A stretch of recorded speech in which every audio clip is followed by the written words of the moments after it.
Indonesia merupakan negara kepulauan terbesar yang terletak di lokasi paling strategis bagi navigasi internasional menghubungkan Samudra Hindia dan Samudra Pasifik.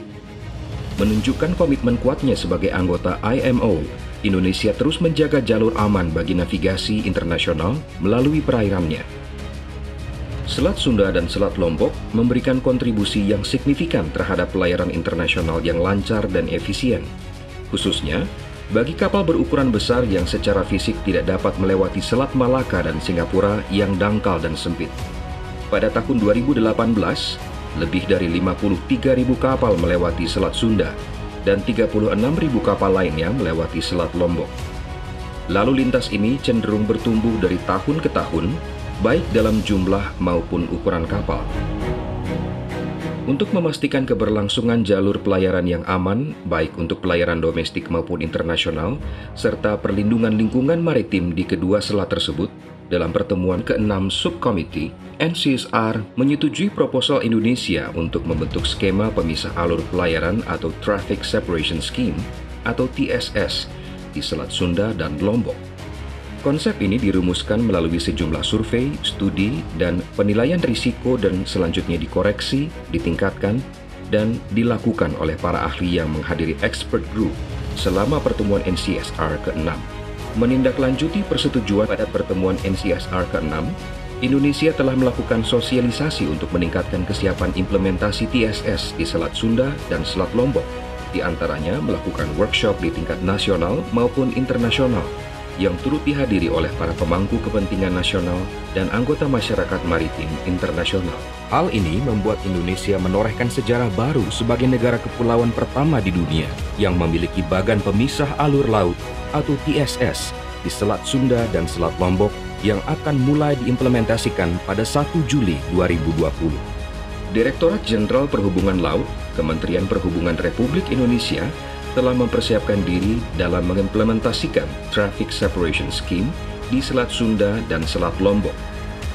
Adapun beberapa hal penting yang telah disiapkan, meliputi ditetapkannya Keputusan Menteri Perhubungan KM 129 tahun 2020 dan KM 130 tahun 2020 tentang penetapan sistem rute di Selat Sunda.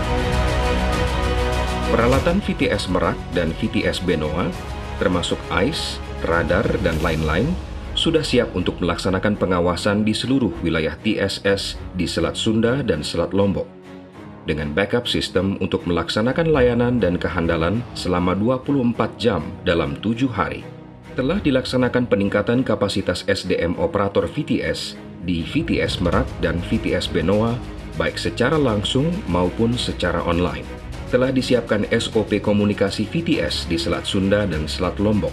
Telah disusunnya SOP kapal negara patroli dalam rangka penegakan hukum di bidang keselamatan berlalu lintas pada bagan pemisah lalu lintas di Selat Sunda.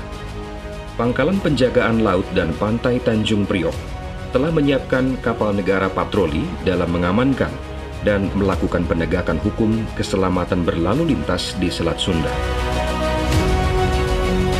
Fasilitas SBNP yang mendukung wilayah perairan TSS Selat Sunda dan Selat Lombok dalam kondisi baik. Peta laut Indonesia pada wilayah perairan TSS Selat Sunda dan Selat Lombok telah siap, baik dalam bentuk peta kertas maupun peta elektronik atau ENC. Sosialisasi telah disampaikan kepada kapal-kapal yang melintas di Selat Sunda dan Selat Lombok melalui ICE Broadcast dan VHF Radio Communication, serta direncanakan akan disampaikan SMS Broadcast bekerjasama dengan Kementerian Komunikasi dan Informatika. Telah dilaksanakan penyusunan Passage Planning Guide in the Lombok and Sunda Straits bekerjasama dengan Witherbys, salah satu penerbit buku-buku panduan bernavigasi di seluruh dunia. Akan segera dilaksanakan sosialisasi penetapan sistem rute yang sudah ditetapkan oleh Keputusan Menteri Perhubungan.